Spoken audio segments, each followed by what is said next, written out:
Kung walang kaugnayan ang celibacy sa Venus decay. Paano lumabas ang opinyon na laban sa celibacy ang Venus decay?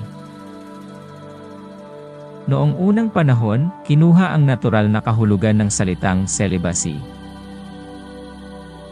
Ngunit nang maglaon, nang ang mga Vipra ay naging nangingibabaw sa lipunan, ang mga intelektual ng lipunan na naging ganap na mapagsamantala noong panahong iyon,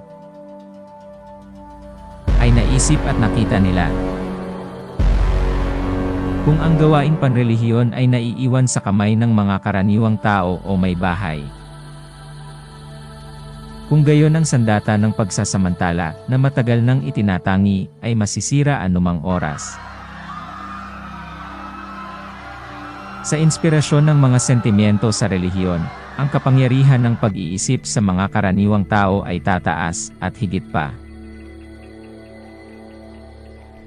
Sa makatuwid, ang mga karaniwang tao ay kailangang maparalisa magpakailanman at panatilihin sa ilalim ng kanilang kontrol.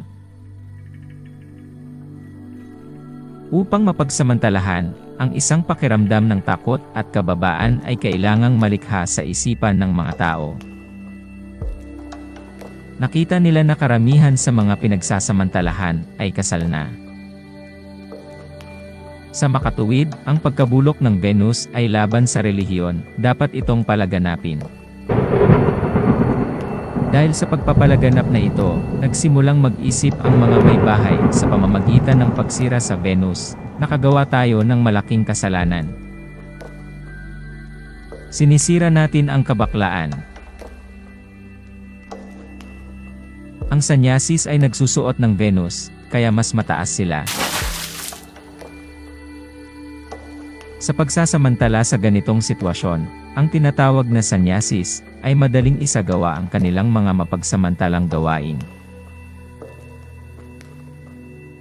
Ang relihiyon ay nakabatay sa katotohanan. Relihiyon ni Sahayatra o Satyamasti. Kung saan walang katotohanan ay walang relihiyon. Ano man ang maaaring nariyan sa paliwanag na ito ng kabaklaan, hindi ito totoo.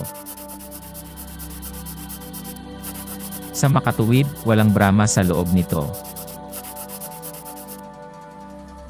Sa pamamagitan lamang ng pagtanggap sa simpleng katotohanan, ang tao ay kailangang lumipat patungo sa sukdulang kaluwalhatian. Ito ang landas ng sadhana. Ito ang landas ng relihiyon. Sa pagtanggi sa simple at madaling katotohanan sa totoong buhay. Posible ng libre, nakasakay sa mga relihiyosong practitioner upang gumawa ng isang bagay maaaring may kaginhawahan. Ngunit ang dignidad ng kanyang relihiyon ay hindi maaaring iligtas. Hindi ito ang landas ng katotohanan, ngunit ang landas ng pagkukunwari.